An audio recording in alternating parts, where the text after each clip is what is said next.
Rapaziada, alô todo mundo me ouvindo? Deu o sinal de joinha? Ou então fala aí, isso, tá bacana. Deixa eu ver se tem mais gente aqui, tem que passar a barra de rolagem. Fran, de Curitiba, Matheus, da Unidade Modelo, deu o sinal de joinha aí. Daniele não aparece ainda aqui no vídeo para mim. Qualquer coisa, escreva aqui também no chat. Então, se você passar o cursor, se vocês passarem o cursor na tela, em abaixo aparece uma barra inferior e tem chat. Você pode clicar nele e digitar. Ok? Acho que é essa galera aí. Bom, são 9 horas em ponto. A gente vai começar agora o nosso primeiro Fala aí, pô, né? E explicando por que o nome. A gente, já desde janeiro desse ano, a gente discutiu internamente que nós precisávamos ter um evento técnico, né? O inicial seria um evento técnico. Esse evento seria uma troca de experiência entre todos nós. Desse evento técnico, Felipe, Astral Modelo, desse evento técnico, a gente achou que poderia ter outras áreas participando desse instrumento de troca de experiência e que deveria ser uma ferramenta online. Então, a gente decidiu dar um nome a essa ferramenta, chama Fala aí, pô. E por que esse nome? Esse nome foi um nome de atitude, de falar assim para as unidades. Poxa, falam o que vocês precisam e a gente aqui do outro lado, aqui na franqueadora, vamos tentar colaborar e ajudar e provocar uma discussão entre o grupo para a gente sempre tirar e extrair o melhor possível desses eventos. Então, esse primeiro evento, que vai ocorrer a cada 2 meses, é o técnico. Eu fiz questão de ser técnico, porque eu acho que nossa empresa é uma empresa de prestação de serviço, então a área técnica tem que ser privilegiada nesse primeiro momento, embora as outras áreas são tão importantes quanto. Quais são as outras áreas? A área de comunicação, de marketing, administrativo financeiro e comercial. Tá? Então, a cada 2 meses, essas áreas vão intercalar esses eventos e a gente vai estar sempre ter uma dinâmica de fazer uma troca de experiência com todas as unidades. Algumas regras rápidas para a gente poder otimizar o nosso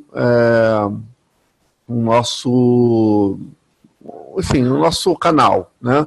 A primeira, sempre mantenham no canto esquerdo, tem lá o microfone, sempre mantenham no mudo, porque a interferência, se vocês mantiverem o canal de comunicação aberto, vai ser muito grande e as pessoas não vão escutar. Você tem também o chat, que é na barra inferior, quando você passa o cursor na tela, e esse chat, você pode clicar alguma coisa. O Rodrigo, que é a pessoa que trabalha comigo, está aparecendo aqui também, ele está monitorando os questionamentos, monitorando as demandas que vocês estão tendo, inclusive quando eu abrir para vocês fazerem algum questionamento sobre o tema que eu vou abordar, é ele que vai estar falando, olha, fulano de tal, pode falar, fulano ciclano, pode falar, para a gente ter uma organização nesse evento. Tá? Mas antes de tudo, deixa eu me apresentar para algumas pessoas que não me conhecem. Maria, da Astral Juiz de Fora, seja bem-vinda. Tá? Meu nome é Rogério, eu sou diretor técnico do grupo, trabalho na unidade franqueadora e a minha função, basicamente, é de orientar, treinar, capacitar, promover as consultorias de campo, ou seja, está muito próximo das unidades no que diz respeito à área técnica. Né? Então, essa é a minha principal função. Junto comigo está o Rodrigo, a gente trabalha junto, está aí, ele aparecendo, dando sinal de joinha para vocês. Tanto eu quanto o Rodrigo somos, por formação, engenheiros agrônomos, então a gente está à disposição das unidades aí para poder ajudar naquilo que for necessário. Tá bom? Bom, a ideia seria que que as unidades propusessem alguns questionamentos, e no máximo 3 questionamentos por conta do tempo, já que esse canal ele tem 1 hora exata de prazo para poder ser utilizado. Nessa 1 hora a gente vai discutir sempre 3 temas, e que o ideal seriam que esses 3 temas fossem resumos de questionamentos que as unidades enviassem, Somente uma unidade enviou esses questionamentos, então eu vou considerar esses 3 questionamentos que já eu vou ler para vocês. A ideia seria eu fazer uma abordagem sobre esses questionamentos, e depois dessa abordagem, que deve dar em torno de 15 minutos, abrir para 5 minutos de réplica das unidades, para que eu possa também em 5 minutos estar respondendo isso. Tá? Então isso vai ser uma tônica para as outras 2, no total de 3 questionamentos. No final do evento, o Rodrigo ele vai gerar uma ata disso tudo que a gente falou e vai distribuir para o grupo, por e-mail, para as unidades poderem estar utilizando essas informações, ok? Então vamos lá. Dando continuidade e dando início, nesse momento, de fato, ao Fala aí, pô. Nosso primeiro Fala aí, pô. Mandar eu sorrir quando falar Fala aí, pô. Fala aí, pô. Vamos lá. Nós temos 3 questionamentos que a Júlia trouxe. O primeiro, ela fala sobre controle de roedores, os seus empecilhos, técnicas controversas, áreas de controle, tipos de rodenticida e demais metodologias. Esse tema eu vou tentar ampliar um pouco, falando sobre aquilo que pode ser feito para controle de roedores, aquilo que são soluções que nem sempre estão muito naquele beabá, né, do que a gente até explora na nossa instituição de trabalho de roedores, e vou estar dando algumas dicas, tá bom? A segunda pergunta é sobre uma espécie de mosquito que pertence a uma família chamada Chironomidium. Então ela quer saber sobre esse mosquito, a sua importância médica, e que, eventualmente, para unidades que fazem muito controle de mosquito, esse tipo de espécie, de família, dá muita dor de cabeça. Então, a gente vai abordar essa questão também. E o último, ela pediu para falar sobre produtos sugeridos pela OMS, a Organização Mundial da Saúde, e o Ministério da Saúde, porque tais produtos são indicados, sendo que existem várias evidências de seus malefícios. E aí ela está falando, basicamente, sobre controle de mosquitos, especificamente o Programa Nacional de Controle de Aedes, malária, enfim. Então a gente vai discutir um pouco sobre esses produtos que a OMS indica e quais são os malefícios, os benefícios e qual a tônica da reunião com relação a isso. Então vão ser esses 3 temas, tá? Agora, 9 e 7, eu vou começar com o primeiro tema e vou tentar avançar para a gente poder cumprir o nosso horário até 9 e 15. 9 e 15 eu tento finalizar e a gente vai estar abrindo para que algumas unidades possam fazer alguns questionamentos e a gente possa dar a tréplica para esses questionamentos, ok? Vamos lá. Bom, controle de roedores, seus empecilhos, técnicas controversas, áreas de controle, tipos de rodenticida e mais metodologias. Isso é uma coisa que é importante a gente falar. A gente adota como fundamentação toda a questão relacionada ao controle de roedores, baseado, obviamente, na nossa instrução de trabalho. E a nossa instrução de trabalho, ela é clara quando ela fala que a questão de controle de roedores, ele passa por um monitoramento, e realmente tem que passar. Esse monitoramento ele é fundamental. Fundamental porque é através desse monitoramento que eu consigo identificar as espécies infestantes, ou mesmo, bem-vindo, Antônio Astral-Niterói. E é nesse momento que a gente consegue, através de monitoramento, identificar as espécies, identificar o nível de ocorrência por área, obviamente, que estejam presentes e visitando os pontos de monitoramento. Então, os monitoramentos, de fato, são fundamentais. Tá? Esses monitoramentos são feitos em área externa, prioritariamente com as caixas PIP, que são os pontos de descargas permanentes, onde que algumas unidades eu percebi em auditorias ou consultorias de campo que eu tive anteriormente, algumas utilizam, por exemplo, saquinhos com raticida granulado. Eu sempre recomendo que usem os blocos extrusados, preferencialmente, ou parafinados, se ainda tiverem. Né? Qual a diferença de um para outro? O bloco extrusado ele é mais palatável, ele é mais receptivo ao raticida, ao roedor, perdão, mas ele tem um tempo menor de usabilidade, porque ele é mais suscetível a ambientes úmidos. A parafina, ao contrário. O raticida parafinado ele é mais suscetível à umidade, pelo teor de parafina, mas ela é menos palatável.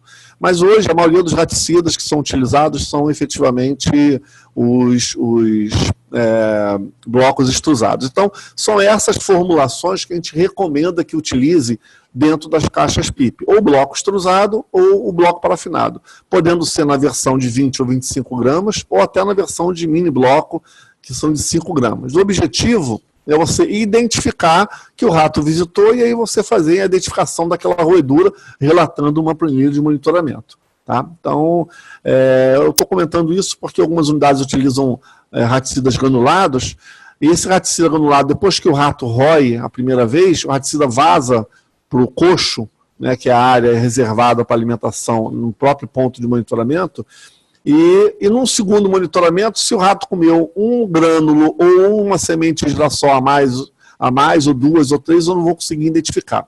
Então, para efeito de monitoramento, de fato, a melhor questão é a utilização do bloco. Tá? E já na área interna, o melhor caminho, realmente, de fato, são as placas cola. Por quê? Porque em área interna não há lei que proíba o uso de raticida em área interna, isso é importante frisar, tá? Mas que é uma boa prática não usar raticida em área interna. Porque os raticidas, de uma forma geral, em área interna, são associados com morte ou imediata ou em curto prazo de tempo do rato, e esse rato morrendo numa área interna, que seja uma indústria de alimento ou um mercado atacadista varejista, pode trazer um dano maior, né, com relação à questão de odor e outras questões. Então, o uso da placa cola, ela de fato é uma possibilidade real e bem utilizável. Podendo, em alguns casos e muito específicos, a utilização de iscas frescas para diminuir sensivelmente a infestação de roedor em ambiente interno. Também não tem nenhuma lei que proíba, o importante é que esses raticidas não tenham a possibilidade de estarem associados com a alimentação humana e não sensibilizar ninguém a estar consumindo. Então eles têm que ser utilizados de uma forma que fique o mais escondido possível. Tá? A gente teve agora recentemente um outro canal de comunicação que chama Na Prática com o Técnico, que vocês vão receber esse videozinho, isso vai ocorrer mensalmente, onde a gente exatamente aborda essa questão, né? Essa questão relacionada à desratização. Então, num cliente específico aqui da unidade modelo, que é um condomínio, a gente tem muita criança rodando a área o tempo todo, a gente tem muitos animais domésticos de vários portes, inclusive de portes pequenos, livres na área. Então, a utilização do porta-isca na área externa, nesse condomínio, ela foi, de uma forma bem gritante para a gente, um empecilho, ou mesmo uma dificuldade ou um risco de as pessoas ou crianças ou animais terem acesso, ter um acidente. Então, nós optamos, nesse condomínio, por fazer uma escagem em toda a área de rede de esgoto, escoamento de água pluvial, através de iscas, blocos, pendurados por arames. E por que nós fizemos isso? É óbvio que o rato, em última instância, ele vai estar utilizando essas áreas mais escondidas de rede de esgoto ou de escoamento pluvial para transitar. Então, se eu puder colocar as iscas nesses pontos, e obviamente o trânsito nessas áreas, ele independe da hora do dia, se é de dia ou de noite, porque o rato tem hábitos noturnos, então, sendo dentro dessas áreas, o rato vai transitar independente se é meio-dia ou se é meia-noite. Então, você colocando uma isca exatamente nesses pontos, você, no mínimo, potencializa o resultado da tua desratização. A gente tem feito isso com muito sucesso, inclusive em áreas como shoppings, que além dos pontos de monitoramento externo, a gente está iscando também dentro de bueiros, dentro de escoamento de água pluvial, e em vários casos a gente reduziu drasticamente, de uma forma rápida, a infestação de roedores, porque o rato não precisa sair da rede de esgoto para consumir aquela isca. Então, assim, para efeito de desratização, e aí falando um pouco dessa questão do uso de rodeticidas e metodologias, obviamente o monitoramento ele é importante, ele é fundamental, mas a gente também tem que ter um olhar um pouco diferenciado para esses pontos, como rede de esgoto e escoamento de água pluvial, que forçosamente vão ter trânsito de rato. E se eu puder ter um controle local, que pode também ser monitorado. Eu posso ter um mapa indicando quais são as bocas de lobo, as saídas de água pluvial, que eu estou fazendo a utilização dessas iscas. Eu posso também estar acompanhando e favorecendo e otimizando o resultado dessa desgatização. Eu já cheguei, em alguns casos, a fazer escagem do lado externo do meu cliente, do outro lado da rua de um restaurante, onde que, efetivamente o rato estava saindo de uma boca de lobo, atravessando a rua e entrando no meu cliente. Então, assim, mais do que você fazer a escagem também do outro lado da rua, é também evitar os acessos, nesse caso especificamente. Tá? Então, fica como tônica dessa situação a utilização dos raticidas bloco para monitoramento. Os monitoramentos são fundamentais, tá? Porque te dão uma visão racional, qualitativamente e quantitativamente da infestação, seja com caixas PIP em área interna, seja com porta-cola em área, caixas PIP em área externa, placas colas em área interna, a utilização eventual, conforme necessidade, das iscas frescas em área externa, além da questão da utilização dos raticidas e escagem em redes de esgoto e escoamento de água pluvial. Então, essas são dicas e toques que vêm a potencializar a nossa atividade, o nosso trabalho. Entendendo que toda e qualquer situação onde você faz qualquer tipo de serviço, inclusive monitoramento de roedor, é importante você identificar as origens, os acessos e o porquê o rato está ficando naquele local. Porque todas essas informações têm que ser compiladas e têm que ser tratadas no IPS posterior para que o cliente tenha essa informação e ele possa tomar as ações preventivas e corretivas sendo necessárias. Então, assim, controle de roedores é muito mais um contexto amplo do que uma mera envio de IPS, uma mera desratização com monitoramento. Você tem que usar todas essas ferramentas, todas ao mesmo tempo, se necessário, se possível, para que a gente possa ter um resultado mais efetivo, ok? Agora eu vou abrir por mais 5 minutos, terminei 1 minuto atrasado. Vou abrir por mais 5 minutos para vocês fazerem perguntas via chat, tá? Ou se alguém quiser, pode também pedir para abrir o áudio. A gente abre o áudio aqui, o Rodrigo me ajuda nesse sentido, a pessoa faz a pergunta e a gente responde de imediato, ok? Vamos lá, gente. Algum questionamento, alguma dúvida? Podem começar a perguntar.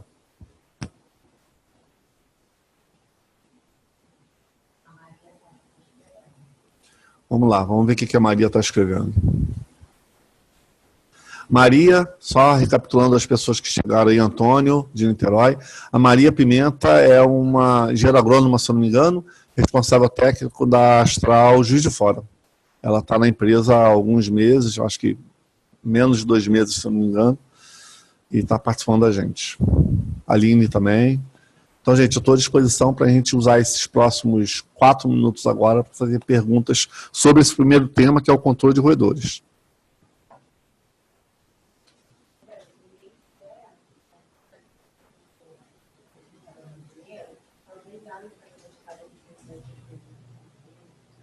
Talvez eu deixe isso para o final.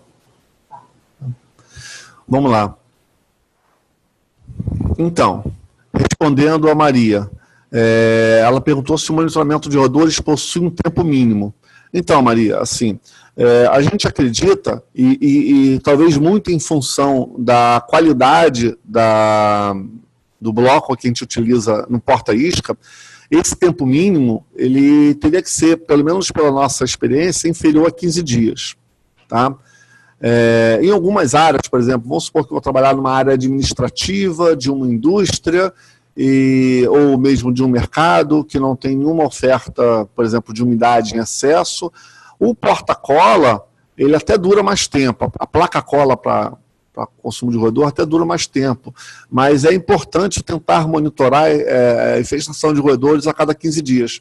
Até porque, dependendo daquilo que eu entendi como ocorrência, no meu anel sanitário, entendo como anel sanitário o mapa onde que, por uma visão de topo, uma vista superior, eu consigo identificar todos os pontos de monitoramento que protegem a minha estrutura. Então, até para que eu tenha uma ideia ampla daquela questão relacionada aos acessos de roedores, às áreas vizinhas, fazer um estudo e talvez fazer um bloqueio até mais afora ainda do que o anel sanitário externo. Então, assim, 15 dias é o tempo bem interessante para que a gente possa fazer esse monitoramento de desratização, ok? Aline. A Aline está perguntando quanto à utilização de blocos raticidas em ambientes muito úmidos, como locais de rede de esgoto e drenagem, não interferem na eficácia do produto, até mesmo não estraga o produto? Sim, o bloco extrusado ele é afetado muito fortemente pela umidade. Mas como ele é também muito palatável, no momento que você faz a escagem, tendo infestação de roedor, o consumo é muito rápido, tá? O que se aconselha, dependendo do teu tipo de cliente, é você fazer até um monitoramento em algumas áreas que você define como críticas, né, em periodicidades inferiores a 15 dias. Então, talvez até semanais, dependendo do cliente, dependendo do nível de infestação que foi aferido nesses pontos de rede de esgoto. Tá? Mas, assim, no momento que você insere as iscas, como os ratos têm tranquilidade no ambiente para poder consumir, o consumo é muito rápido. Deixa eu te dar um exemplo prático disso. Nesse condomínio que nós usamos esse canal, que é o Na Prática com Técnico, eu tive uma ocorrência de um rato em escoamento de água pluvial, que ele estava saindo, visitando a frente de um bloco, e depois ele voltava. Eu fiz a escagem numa manhã, na tarde não tinha mais nenhum tipo de raticida. O rato simplesmente, ou provavelmente era mais de um, ele abocanhou e eu botei 2 raticidas, porque eu entendi que era uma infestação razoável, que eu vi muitas fezes de ratazana. Ele abocanhou os 2 raticidas e levou. Então, assim, o efeito, que é aquele efeito de rapidez de eliminação daquela colônia, ele foi atingido. Mas para efeito de monitoramento, obviamente, dependendo do ambiente, ser muito úmido ou não, porque existem algumas redes de esgotos que o ambiente não é tão úmido assim. Mas para efeito de monitoramento, com o tempo de 15 dias, as iscas vão estar morfadas, isso é fato. Mas para efeito de resultado efetivo, que é o nosso principal objetivo, ele atende plenamente essa necessidade. Ok? Tá. Ah, tá. Desculpa. Érica. Rogério, roedores que consomem fruta, qual seria o melhor raticida? Então, quando a gente fala de roedores que consomem fruta, a gente fala muito de rato de telhado, né, ou rato de forro, que tradicionalmente era o rato que habitavam árvores e tem uma afinidade por frutas. Embora as outras espécies, ratazana, camundongo, também aceitam esse tipo de fruta, né? O melhor raticida, eu sempre utilizo o bloco. Por que o bloco? Porque, principalmente o bloco parafinado, que agora nem tem mais, né?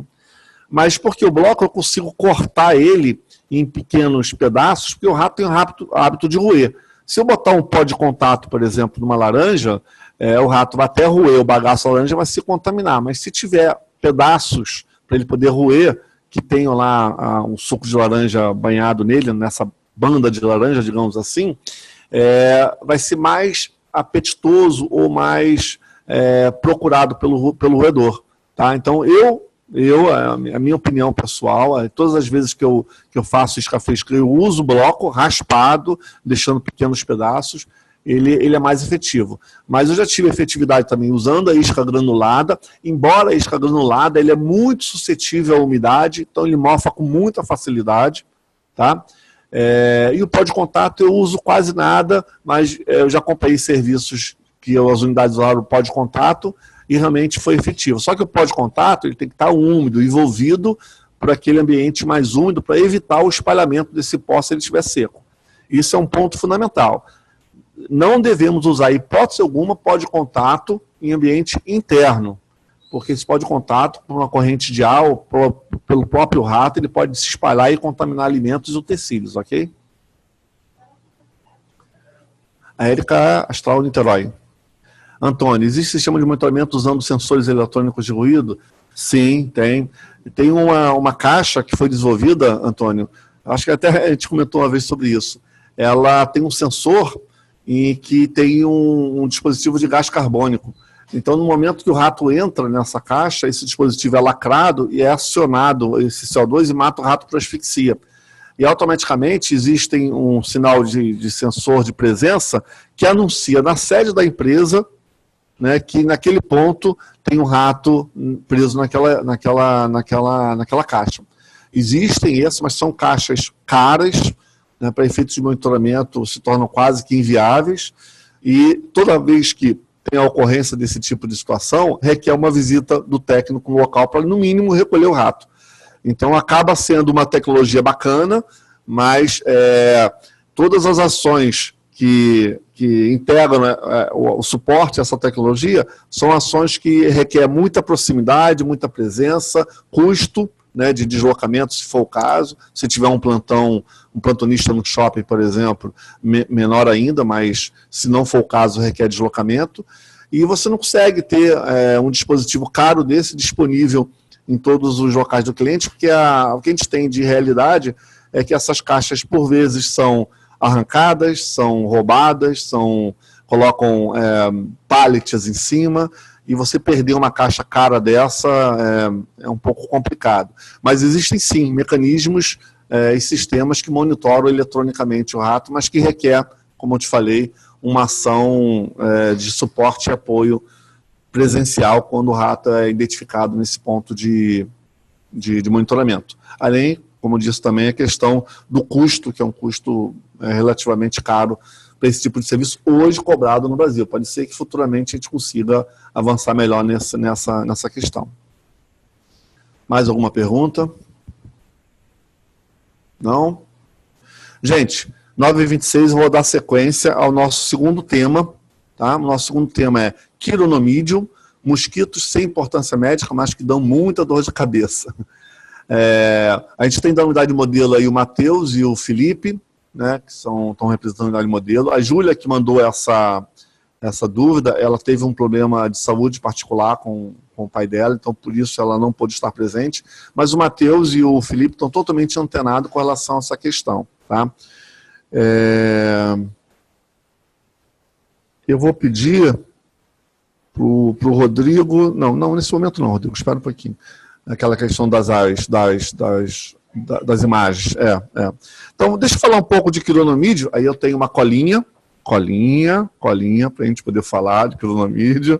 Tá? Ele é uma família de mosquitos da ordem Diptera.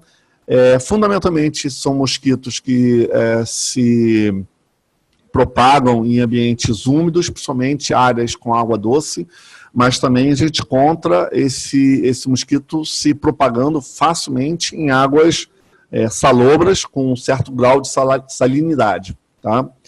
É uma família chamada Chironomidium, que nada tem a ver com a família Culicídio, do Culex, ou os Aedes, ou mesmo a malária. Então, são mosquitos que a sua fêmea também faz o repasto sanguíneo, tá? Mas que não tem nenhuma possibilidade de transmissão de doença. Né? É um tipo de mosquito que ele faz a sua reprodução em grande escala, ele faz aquelas nuvens de mosquito, principalmente ao entardecer, que é comum você ver aqueles bolos de mosquito voando, são machos dessa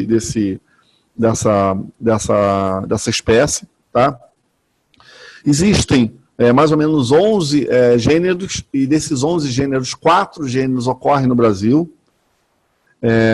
São mosquitos que têm um incômodo muito grande, porque essa massa de mosquitos voando, ele pode ser inalado por pessoas, e aí nesse momento dessa inalação, de entrar no nariz, ou própria pele, né, de manter contato com a pele, eles podem causar algum tipo de alergia, né, ou rinite alérgica, ou conjuntivite, ou mesmo urticária.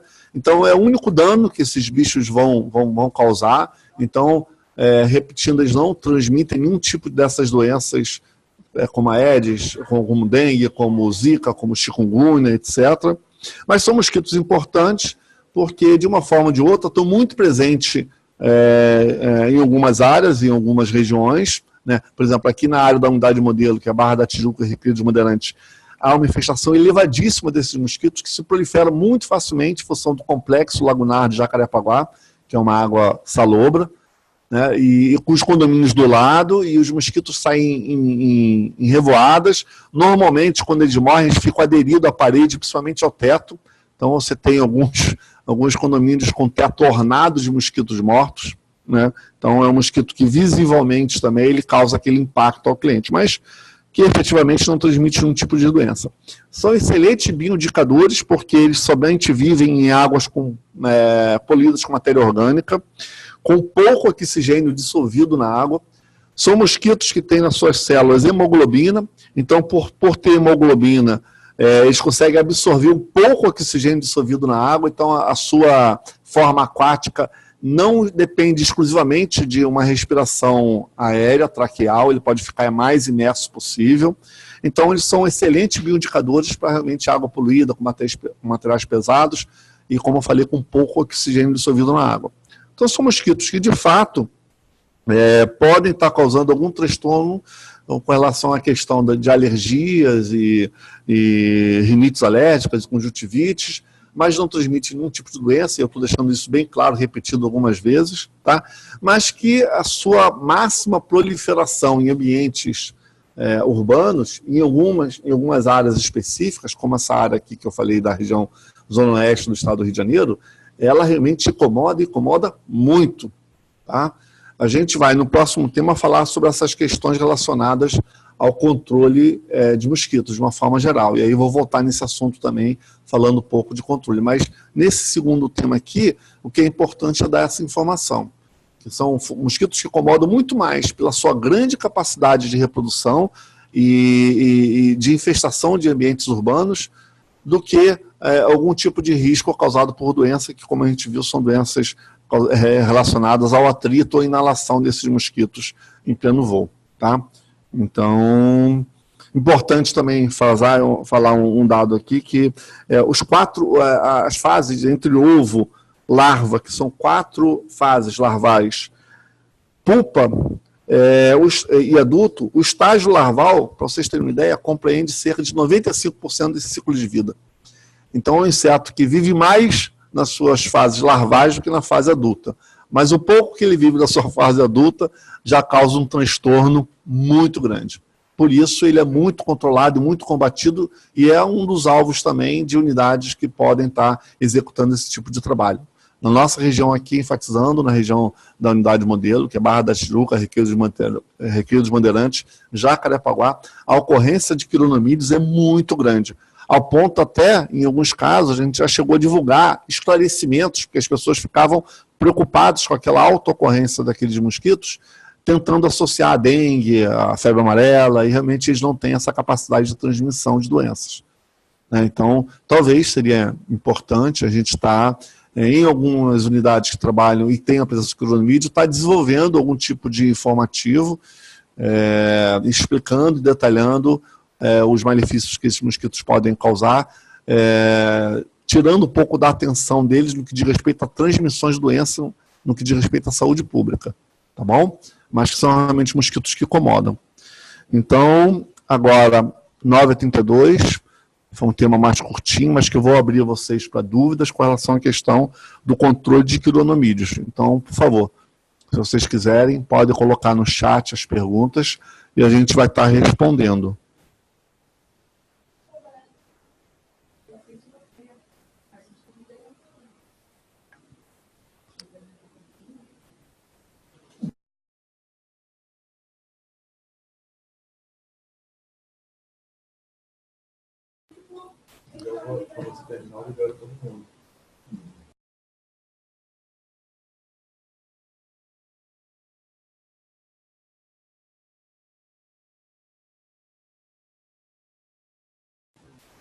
Amigos, o seguinte, eu estava conversando aqui com o Rodrigo, a Vanessa e a Karine, a gente falou o seguinte, se alguma unidade quiser falar, é só indicar aqui na caixinha no chat que a gente abre o microfone dele, o áudio dele, e ele pode falar, tá bom? Para a gente poder ter uma participação também, ouvir a voz de vocês, se vocês assim quiserem. É só indicar aqui no áudio que a gente abre para vocês falarem, tá?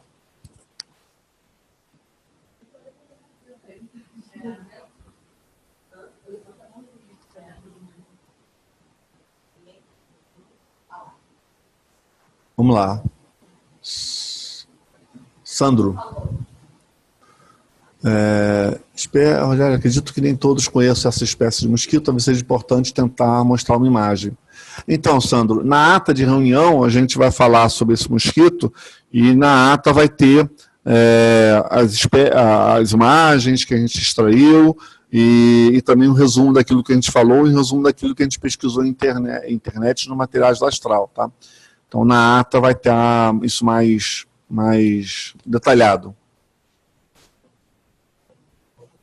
Antônio, qual a metodologia mais eficiente, atomização ou termonebulização, quando são mais indicados? Então, Antônio, a gente estava, até há pouco tempo, recebemos até de um colega nosso, um artigo científico que compara a termo com o UBV, né, com o baixo volume. E nesse artigo, o pesquisador, ele falou que a termonebulização, ela tem mais ou menos uma eficácia em torno de 35%. E a UBV em torno de 80%. E essa diferença de eficácia, ela se dá basicamente pela queima do produto, já que a termonebulização, você dilui o produto no óleo e, por conta dessa queima e a desnaturação do princípio ativo, você necessita colocar uma quantidade maior de produto na cauda da termonebulização em relação ao UBV, por exemplo. Então é comum essa concentração ser 2 a 3 vezes maior do que o UBV. Porque o fabricante, nesse sentido, ele quer garantir o mínimo de produto, mesmo com a queima, né, ele quer garantir o mínimo que o produto tenha uma ação em relação ao cliente. Outras técnicas, outras situações que podem interferir na questão da termonebulização, vento, chuva, questões relacionadas também, por exemplo, ao momento que o técnico faz a aplicação, mas que também são válidas para a técnica de UBV. Mas eu sempre vou recomendar a utilização do UBV em relação à termonebulização. A termonebulização pode ser uma técnica que você utilize intercalando o UBV com a termonebulização. O objetivo mesmo é você ter os efeitos mais positivos de uma técnica e os efeitos mais comerciais da outra técnica, porque o UBV é aquela fumaça densa que todo mundo acha lindo, maravilhoso, e que fala assim, agora sim vai resolver o meu problema, que está vendo a fumaça em relação ao UBV. E às vezes essa questão até atrapalha o uso do UBV, porque o cara fala, mas não tem fumaça, então não vai funcionar. Entendeu? Então tem essa dupla informação. Eu recomendo, de fato, o UBV. É lógico que a gente vai falar agora na sequência que algumas técnicas têm que ser feitas bem direcionadas, em detrimento de outras, que tem que ser umas mais preventivas, outras mais focais. A gente vai falar um pouco disso no próximo tema, mas que o UBV, ele não somente ele vai resolver o problema de mosquito. Então tem que fazer também o controle larvário, que é o principal, tá? E o trabalho peridomiciliar sendo necessário. Ele também tem que ser feito, sendo possível, na realidade, também tem que ser feito. Então, assim, a questão das duas técnicas, recomendo utilizar as duas, intercaladas, priorizando mais o UBV, que tradicionalmente e comprovada cientificamente, você tem uma eficácia maior em relação ao FOG. Evitem de usar exclusivamente FOG, tá? Porque aí você vai ter que concentrar mais o produto com a fomentação do fabricante, o custo é maior, a cauda é cara porque tem óleo mineral, mas tem aquele efeito positivo de marketing. Então, por isso que eu recomendo fazer uma técnica ou outra associadas, mas priorizando mais o UBV, ok? Ah, tá, Fran, Antônio, eu vou divulgar esse artigo sim, a gente tem um link dele, e aí na ata, Rodrigo, a gente bota o link do artigo para poder as unidades terem acesso. Beleza, Antônio, pode ter certeza que a gente vai divulgar, tá? Gente, mais alguma dúvida com relação à questão de quilonomídio? Deixa eu ver a rapaziada aqui, que na minha tela eu tenho que rodar aqui para o lado para ver a cara de todo mundo. Uhum. Olha a Fran, tem duas pessoas aí, né, Fran? Olha a Renata de Brasília. Cadê? Deixa eu ver. Renatinha. Olha que legal, bacana, viu? Pamela, dá um tchau aí. Bacana. Mauro de Marabá, operador. Deixa Show de bola, Mauro. Seja bem-vindo. Rodrigo Zilo, que não aparece mais. Tem gente com a câmera desligada. Vão aparecer, gente. Se eu sou feio e estou aqui, vocês são mais bonitos do que eu, podem aparecer. Oi, pessoal. Liguem as câmeras. Vocês escutam a gente? Sim. Sim. Opa, então bom dia. Bom dia, Bom Renata. dia, Renata. Tudo bem? Tudo bem. Tem um senhor aqui que está com o nome de Valéria, mas ele chama Fernando, tá? É isso aí. Barueri presente. Ela que não aparece. Rodrigo Zilo não está aparecendo. Sandro. Natal também. Sandrão. Astral Floripa. Gente, eu tô mesmo muito feliz com a presença de todos. Ah, a Pamela aqui, ó, linda. Tô mesmo muito feliz com a presença de todos. Assim, é um momento importante para a gente, porque a gente está iniciando um canal de comunicação que visa exatamente essa troca de experiência. Isso aqui não é um monólogo, tá? Vocês podem falar, entendeu? Só que por efeito de organização, só me indicam quando quer falar para a gente poder permitir, mas que eu fico realmente muito feliz com a participação de todos. Beleza? Gente, eu vou, se não tendo mais alguma observação com relação à questão do quironomídio, eu vou abrir... O Antônio parece que perguntou lá no chat. Deixa eu ver aqui, Antônio. Sou tímido. Tanto Antônio, que eu tô vendo só os seus olhos para cima. Baixa a câmera aí para todo mundo te ver. A parte mais bonita é essa. Dá pra aparecer a careca. Aí... Olha a Aline também, de Marabá. Marabá tem o Mauro, tem a Aline, até a Leia passou ali, ó. Então, beleza, vamos lá, gente. Então, assim, dando sequência ao nosso último tema, né, que é exatamente... A minha pergunta, Rogério. Oi, pode falar, Antônio. Está no chat lá, e como é que... Existe algum modo da gente avaliar o nível de infestação de mosquitos no ambiente, no local? Hoje a gente depende muito da percepção do cliente, né, e é muito subjetivo isso. Então, você não sabe se melhorou, se piorou, se está alta infestação, se está média. Se tivesse algum parâmetro, alguma metodologia que pudesse orientar nesse sentido, facilitaria muito o nosso relacionamento com o cliente. Tem sim, Antônio. Inclusive, pergunta bem pertinente. Basicamente, algumas metodologias de monitoramento, ou é a do TRAP, ou a Larvitrampa, ou a Ovitrampa. São 3 instrumentos que a gente adquire no mercado. A do TRAP, obviamente, para aprisionar mosquitos adultos. A Ovitrampa para os ovos, que tem que ser levado para o laboratório, esperar a eclosão, e aí a gente identificar a espécie. Tá? E a Larvitrampa, que é com as larvas propriamente dito, que já é que a gente precisa também esperar essa larva eclodir para a gente identificar o mosquito. Então, através dessas técnicas, a gente consegue fazer um monitoramento.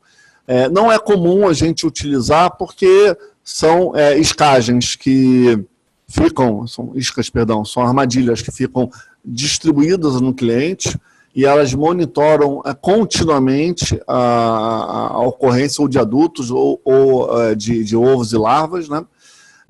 Requer um estudo maior também internamente. Essas armadilhas vão te dar uma questão qualitativa e quantitativa, você vai quantificar e você vai identificar as espécies. É uma excelente ferramenta. Não é comum também o cliente entrar nesse detalhamento, embora a gente poderia se antecipar e fazer isso, então eu recomendo que as unidades possam estar incluindo nos seus custos a utilização de Adutraps, que eu acho que é a melhor ferramenta, porque a do TRAP você já traz um inseto adulto, e você já tem uma leitura da quantidade, e você pode comparar intercaladamente com a aplicação do produto, e também sazonalmente em relação às condições do ano, temperatura, umidade, pluviosidade, e aí você começa a também ter ao longo do ano uma lógica de infestação, né? É lógico que se você tem aí uma ação química ou uma ação de controle sendo feita paralelamente, essa lógica ela vai ocorrer com a influência dessa técnica. Mas que minimamente você vai ter sim uma informação que pode até te ajudar a disparar o controle químico antes do período normal e convencional. Quem fazia isso muito bem é a ME-Covec, que a gente já levou para o nosso seminário, que é um monitoramento, é uma armadilha com um feromônio específico para principalmente Aedes e Culex, né? E esse feromônio ele atrai os mosquitos para essa armadilha, que eles ficam aderidos e colados na parede dessa armadilha, e que depois, ao ser identificado e ao ser remetido esse dado para a ME-Covec, acabam gerando um geoprocessamento. E esse geoprocessamento nada mais é do que o mapa visto de cima e pintado de vermelho as áreas críticas de acordo com a questão das ocorrências que foram monitoradas. Então, tem dispositivos de monitoramento, a gente tem disponíveis no mercado, todos esses estão disponíveis. A gente já levou a ME-Covec para um dos seminários, fizemos uma proposta, que é até um ex-funcionário da Astral, que atua nessa empresa, nessa ME-Covec. A gente pode disponibilizar o contato dele para poder estar implantando isso. Ou numa esfera talvez mais econômica, né, a compra da Adutrap, que também não é tão barata assim, mas que também funciona nesse sentido. Tá bom? Valeu, irmão. Gente, então, olha, são 9h46, eu vou entrar direto no terceiro tema. O terceiro tema é o seguinte: produtos sugeridos pela OMS e Ministério da Saúde, por que tais produtos são indicados, sendo que existem várias evidências de seus malefícios. Essa questão ela está relacionada aos produtos recomendados pela OMS para controle de mosquito. Aqui, na unidade modelo, e eu estou falando da unidade modelo porque a pergunta veio da Júlia, a gente faz muito controle de mosquito. E a OMS tem alguns produtos que ela recomenda para fazer o controle do inseto adulto, que é o caso do Malathion, por exemplo. Tá? O Malathion, ele forçosamente, ele vai sim controlar o mosquito, mas ele vai trazer um componente de agravo à saúde das pessoas de uso frequente, que é exatamente a questão da inibição da colinesterase, que é uma enzima do sangue, pela ação desse produto, já que ele é um organofosforado. E aí eu quero, antes de mais nada, botar na tela aí, que o Rodrigo vai me ajudar, aquela imagem da ação neuronal. Né? Eu vou botar uma imagem aqui, que ela explica um pouco essa questão do efeito tóxico dos produtos na praga-alvo de uma forma geral. E a gente vai tentar explodir isso para mosquito. Consegue? Tá? O Rodrigo está colocando. Tá? Então, assim, muito se fala, acho que vai entrar aí já. Aí, ó. Então, não sei se todos estão vendo essa imagem aí. Tá? Essa imagem também vai constar na ata. Essa imagem de uma aula que eu tive que dar por conta de um curso que eu fiz. E aí eu estava explicando exatamente quais são os efeitos dos inseticidas. Os inseticidas, de uma forma geral, são neurotóxicos. E todos, sem exceção, vão atingir o neurônio. Então, alguns, por exemplo, como os neonicotinoides, são agonistas dessa enzima que está aqui com essa sigla, que é a nicotina, enfim, tem um nome grande que agora eu não me recordo. Tá? Outros, como o organoclorado e os piretroides, vão retardar o fechamento dos canais de sódio nessa região do neurônio. Tá? Ou seja, vão impedir a transmissão também do impulso elétrico. E algumas outras, como o carbamato e o organofosforado, vão inibir a enzima de degradação da acetilcolina. Ou seja, se vocês repararem bem, esses nichos de atuação desses grupos químicos são o que efetivamente vão eliminar os insetos e que efetivamente tem que ser priorizados quando a gente faz a troca de produtos ou o rodízio de produtos. Eu não posso, por exemplo, substituir um carbamato por um organofosforado, que, como vocês podem ver, e o Rodrigo está me ajudando a sinalizar embaixo, todos agem na mesma região do neurônio. Então, se eu substituir um pelo outro, eu vou estar provocando uma resistência aí dos insetos com relação a esse inseto. com relação a esse efeito desse inseticida. Então, não é possível você fazer rodízio entre carbamato e organofosforado. Como também não é possível você fazer rodízio entre organoclorados e piretróides. Por quê? Porque ambos vão retardar os canais de sódio. Então, assim, é lógico que o organoclorado é um grupo químico que não mais tem produtos registrados no MS para utilização em ambiente urbano. O organoclorado tem vários benefícios. O DDT é um organoclorado, por isso ele foi proibido, mas você tem os piretróides. E da outra ponta, os neonicotinoides. Então, gente, se eu tiver que fazer rodízio de produtos, eu não faço rodízio de princípio ativo. Faço rodízio de grupos químicos. Eu tenho que trocar forçosamente um neonicotinoide por um piretróide ou por um organofosforado ou um carbamato. Mas nunca eu vou fazer rodízio entre dois grupos químicos com a mesma ação, como, por exemplo, carbamato e organofosforado. Isso é importante. Ah, Rogério, tempo de rodízio de produtos. Depende muito do inseto, da frequência de uso. Por exemplo, se você faz um controle 3 vezes por semana de controle de mosquito, por exemplo, é importante que você faça o rodízio pelo menos a cada 60 dias. Estourando 60 dias. Para controle de barata, que você faz uma aplicação quinzenal, vamos pensar em torno de 3 meses. Ah, Rogério, isso está em algum momento falado ou tratado cientificamente? Não, são experiências que a gente traz do mercado e a gente pode até tentar achar alguma comprovação científica dessas rotatividades. Mas é fato que eu não posso fazer rodízio com produtos químicos que tenham a mesma ação no corpo do inseto. Eu não posso, por exemplo, usar uma spermetrina, que é um piretróide, trocar por uma lambda salutrina, que é um piretróide, porque o efeito vai ser o mesmo e a resistência vai ser afetada pelo uso indiscriminado desses produtos. Tá?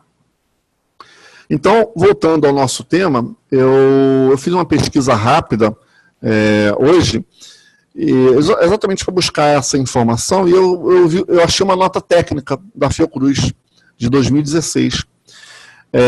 Ela critica muito uma legislação, e eu vou contar o enredo para depois eu entrar mais nessa questão. Ela critica muito uma legislação que fala que pode ser utilizada para controle de mosquito, né, pelo Programa Nacional de Controle de Dengue ou de Malária, enfim, a utilização de aviação agrícola.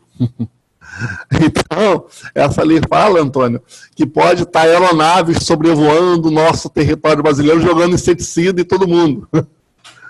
E, obviamente, a Fiocruz bateu muito de frente com relação a isso, e fez um embasamento muito legal, né? Esse embasamento eu vou comentar algumas coisas que é importante a gente entender, mas que isso não é possível você pensar no momento atual sobre a aviação agrícola para controle de mosquitos adulto. Então, ela fala, dentre outras informações que eu vou abordar aqui, que, por exemplo, o Programa Nacional de Controle de Dengue, ela tem uma reunião periódica que ocorreu em 2016, que ela usa como estratégias recomendadas para aplicação imediata, como uma das possibilidades de categoria. Então, ou seja, tem que ser feita uma estratégia para aplicação. As estratégias para aplicação em situações especiais, aí no caso ele coloca as questões das mulheres grávidas, principalmente em função do Zika vírus, e a questão das tecnologias potencialmente poluidoras. E ele fala que a pulverização agrícola nem sequer chegou a ser cogitada nessa reunião. Então, ele vem falando dos riscos para a saúde humana da pulverização, já que é um agente neurotóxico. Então, a gente tem, por exemplo, controle de condomínios, onde que a gente está aplicando a termonebulização e tem um monte de criança correndo atrás da fumaça, está sendo exposta a um agente neurotóxico. Então, a gente tem que indicar fortemente ao condomínio que no momento da aplicação se tenha quase ou nenhuma pessoa, preferencialmente, nas vias de aplicação, evitando o contato direto e contínuo com essa técnica. Mas é importante destacar que hoje a ONU indica basicamente piretróides e o malation para controle da malária a nível mundial, e também a gente é signatário dessa regra e acaba usando isso para a questão também do Programa Nacional de Controle de Dengue. Então, essas informações são importantes, mas não quer ditar uma regra. Por exemplo, teve condomínios nossos aqui da Barra da Tijuca, do Recreio, que tinha um cara lá que era da Bayer, Antônio, e o cara exigiu o uso do Malation continuadamente. Era um cliente importante, a gente começou a usar e começamos a perceber que num período aí de 3 meses já não estava tendo o mesmo efeito. Por quê? Tolerância. Então a gente realmente convenceu ele de que... e o cara se dizia especializado em saúde pública, diretor mundial da Bayer nessa área, mas que eu falei para ele, amigo, deixa eu fazer meu trabalho e deixa eu fazer o rodízio com os produtos, porque está criando tolerância, a tolerância realmente é de fato possível. E aconteceu de fato, ele teve uma tolerância, a gente teve que reavaliar e fazer o rodízio com o piretroides, né? A Júlia discute muito que o Malation tem várias informações, vários artigos falando sobre o potencial de carcinogenicidade, quer dizer, de câncer e tal. É lógico, em situações onde a exposição é excessiva, todo e qualquer produto ele vai trazer um efeito nocivo. E o inseticida, por ser um agente neurotóxico e sendo utilizado com frequência e as pessoas estarem sendo expostas, pode causar um transtorno maior. Por isso, a necessidade e a informação da gente trazer para o nosso cliente que, forçosamente, os clientes não têm que ficar no momento, na hora da aplicação, na via pública. Vamos esvaziar as ruas do condomínio, vamos permitir que nós façamos o trabalho. Por mais que nós saibamos que essa fumaça ou esse UBV, por uma corrente de vento ou outra, ela vai se espalhar e vai atingir até o ambiente interno das casas, mas atinge de uma forma dissipada que não concentrada no momento que a gente está aplicando. Então, aí a gente diminui sensivelmente o dano, tá? Então, de acordo com a OMS, os 5 inseticidas são aprovados no âmbito de saúde pública, a OMS, a Organização Mundial da Saúde, e são 4 piretroides e um Malation, e eu não consegui ver nessa matéria quais são os 4 piretroides, mas nessa própria nota ele fala que esses piretroides não ocorrem no Brasil. Mas se são piretroides, qualquer piretroide vai ter o mesmo efeito. Então... a gente não tem dificuldade de usar hoje os piretroides para controle de mosquito que já utilizamos, já autorizado pelo Ministério da Saúde. Tá? Fala muito esse estudo também, a resistência à população de Aedes aos organofosforados de uma forma geral, principalmente ao uso do larvicida à base de temefós, que é organofosforado. Então, se você associa o larvicida, a base de timefós, o organofosforado, o uso do Malation no controle do adulto, eu estou criando uma resistência múltipla. Porque ambos são organofosforados. Então tem que buscar também alternar isso. Então se eu uso um raticida químico, um larvicida químico, temefós, vou usar como controle do inseto adulto um piretroide. Tá? Então é importante entender esse alinhamento. Aqui as diretrizes do Programa Nacional de Dengue esclarecem o controle mecânico da Aedes como sendo a principal função. Então, por exemplo, a Fiocruz, eu até estava conversando com o Rodrigo está fazendo curso na Fiocruz também, e a Fiocruz fala o tempo todo isso, que o melhor controle para o mosquito é o controle mecânico, ou seja, se eu tenho uma oferta de água, onde eu tenho ovos, eu vou eliminar essa oferta de água. Eu vou acabar com isso, excluir esse ponto, porque eu excluo definitivamente essa ação. Mas nem sempre isso é possível, quando você tem, por exemplo, águas pluviais com frequência, em áreas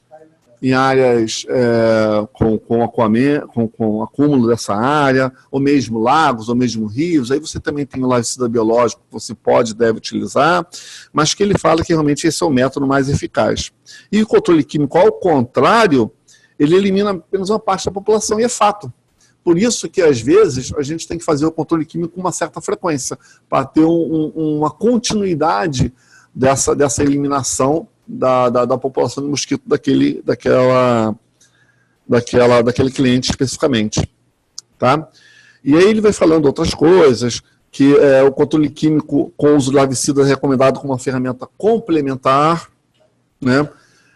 Nos criadouros, sendo aplicado apenas nos criadouros que não podem ser eliminados. Então, por exemplo, nos criadouros que eu não tenho condição de descartar, eu vou sim usar o larvicida químico ou o biológico, dependendo da área, tá?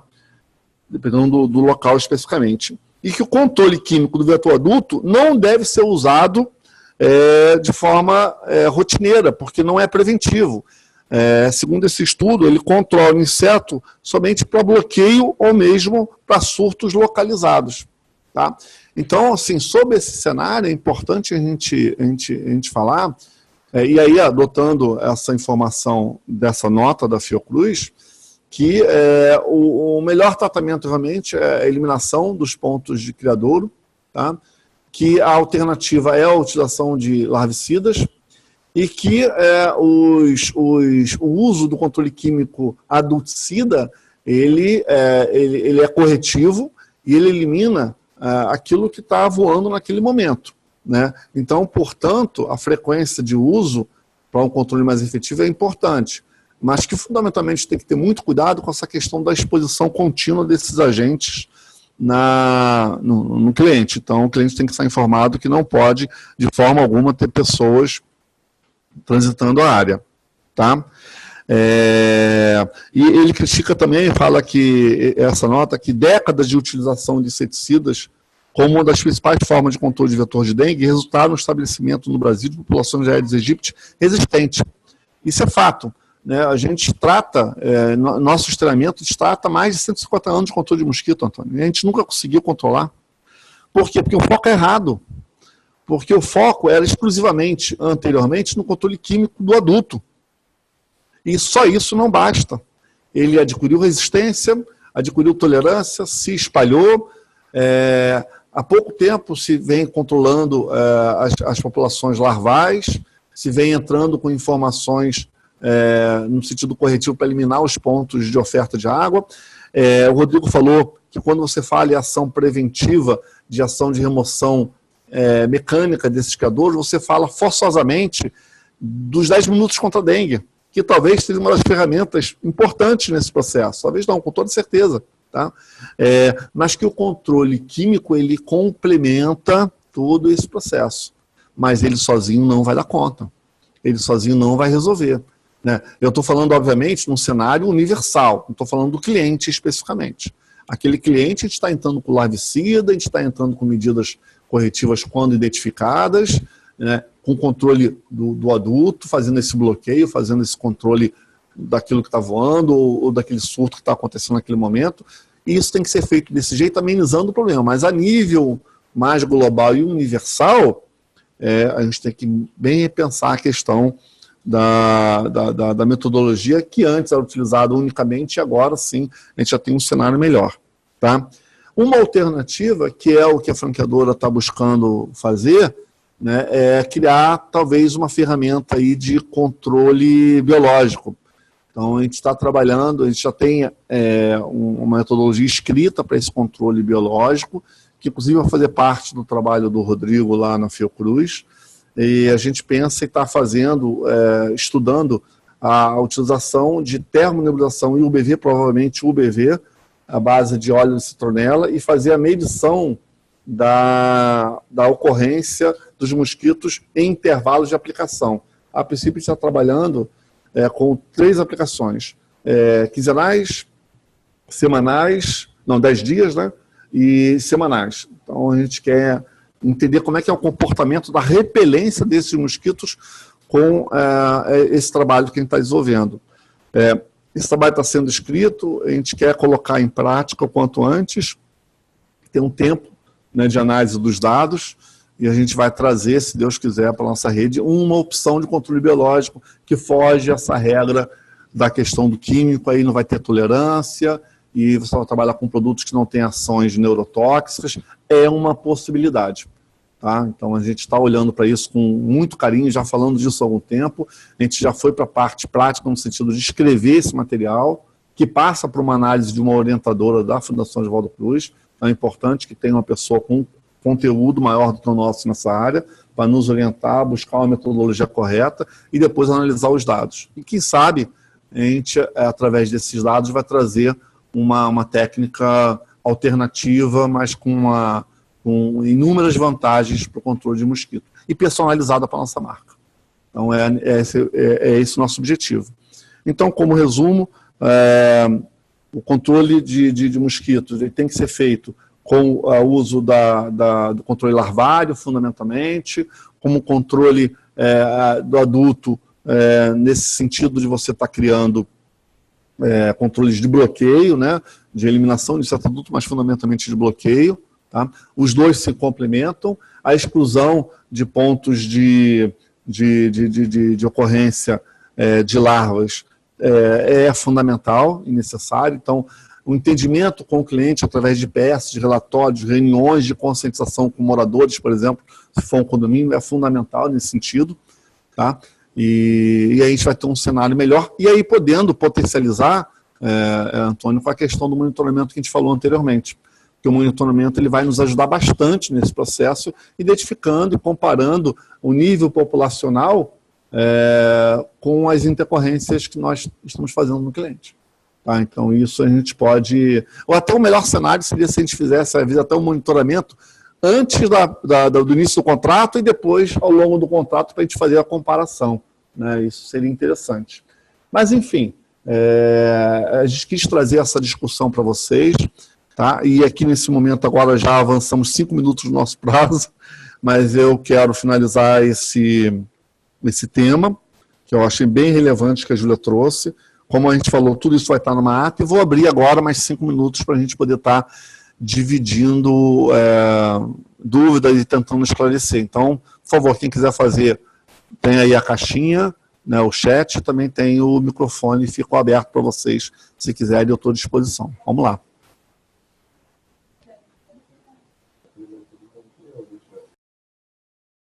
A gente vai, quem quiser falar, por favor, coloque aqui uma mensagenzinha de texto, porque se a gente liberar para todo mundo, vai todo mundo falar ao mesmo tempo, a gente não vai entender nada. Então, levanta fala, eu quero falar, e aí o Rodrigo libera, ou então escreve aqui. Quem? A Júlia chegando e já quer falar. Abre para ela aí, por favor. Fala, Júlia. Júlia está liberada.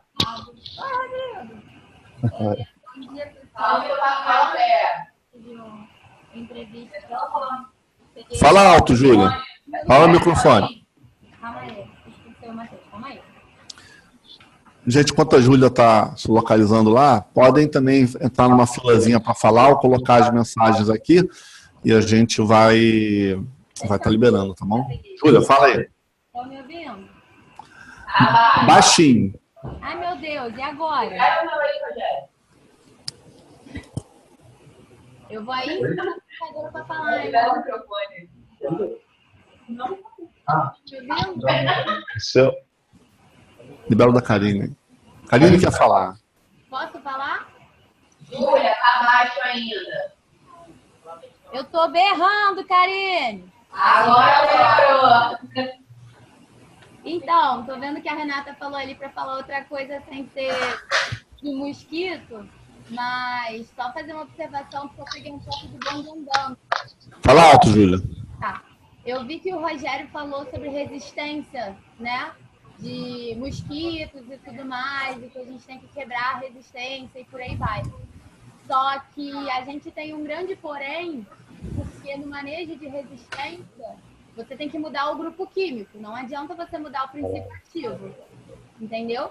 Mas uma dificuldade que a gente encontra muito no nosso segmento e no mercado é que quase nenhum fabricante varia o grupo químico. Ou é organofosforado ou é piretroide. Só a Rogama tem um produto, que é o Vectron.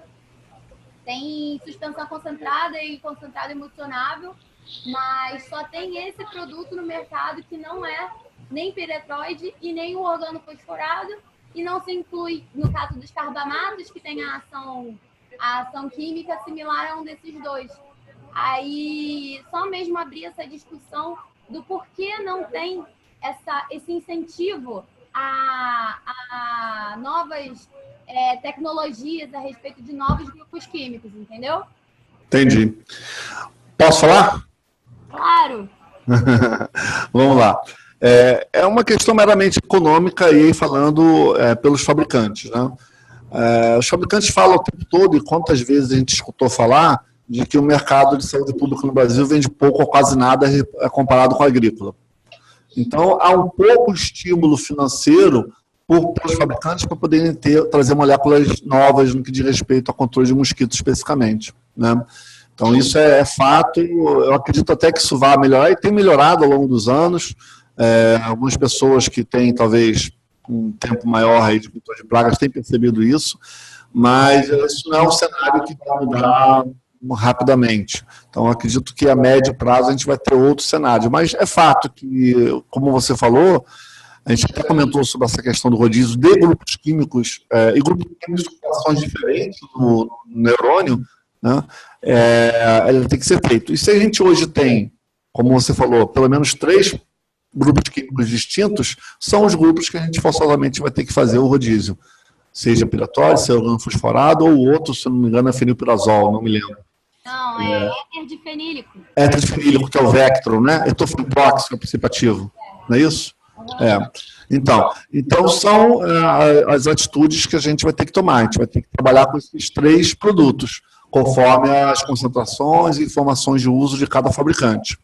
Uma coisa que eu não falei, que é importante falar, é a questão do tratamento peridomiciliar ou intradomiciliar.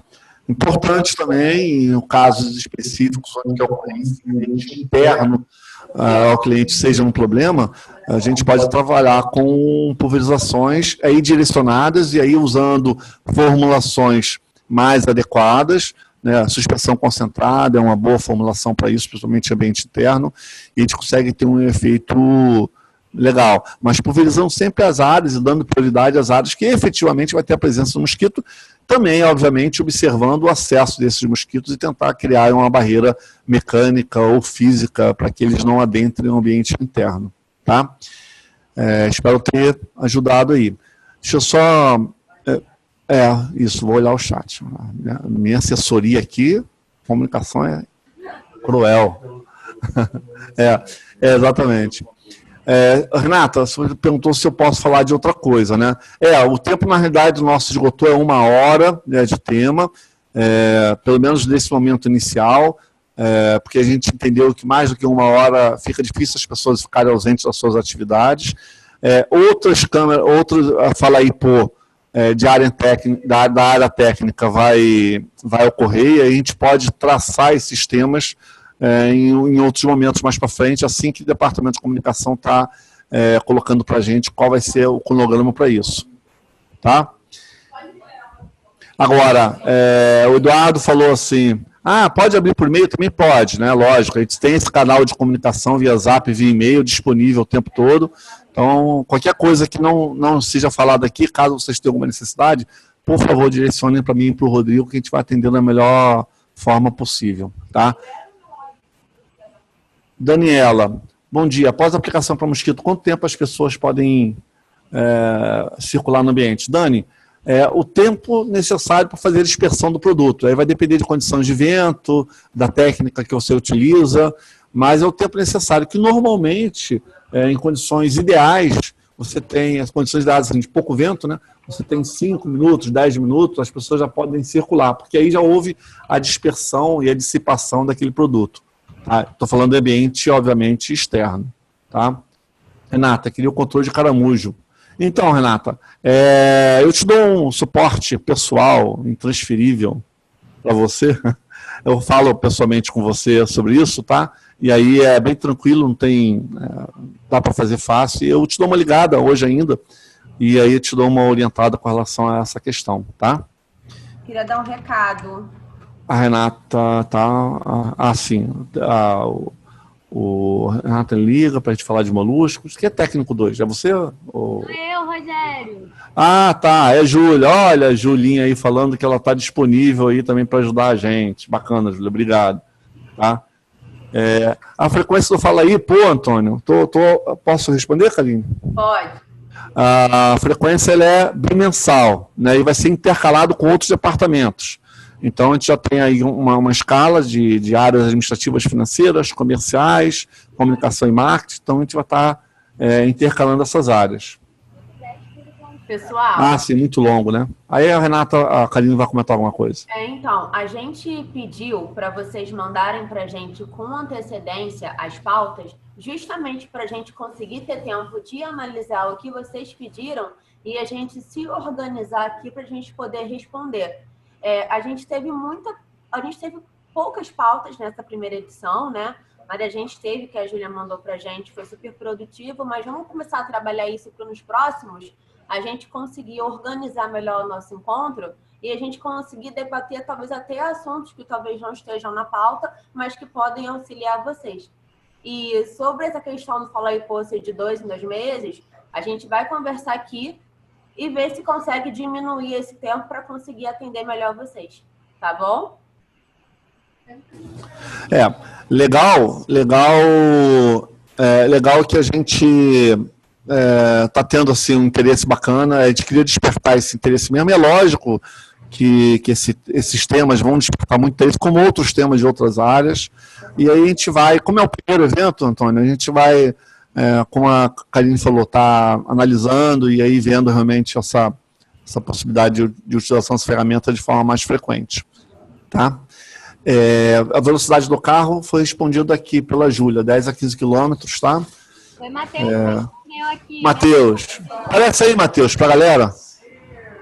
Esse é o Matheus aí, da Unidade Barra, aí, ó, tá? Gente, a gente ultrapassou, compartilhar conhecimento e informação realmente muito importante, Antônio. A gente ultrapassou em 15 minutos do nosso tempo, não conseguimos ser tão britânicos assim, mas fomos brasileiros e não desistimos nunca. Rogério, e respondemos tudo. Fala, Matheus. Manda o Dudu mandar um beijo e um tchau aí. O Dudu não foi convidado, porque ele não quis participar. Não, mentira. Eduardo... Aqui, ó. Cadê? Deixa eu ver aqui. Cadê? Ah, o Eduardo aí, ó. Pessoal, foi bom? Curtiram? Foi legal? Valeu? Antônio, tô te vendo, hein? Cuidado, hein? Aquele abraço pra ti. Falou pouco, mas falou forte. Pessoal, o feedback de vocês é muito importante. Então, caso vocês queiram dar alguma sugestão, a gente está aberto para receber, para a gente melhorar cada vez mais o nosso encontro. Tá bom? Gente, obrigado muito a participação de todo mundo. Vocês vão receber a ata, provavelmente hoje ainda, né, Rodrigo? A gente vai fazer essa ata e entregar para vocês. Valeu muito a participação, gostei. Estou até um pouco emocionado, como sempre, né?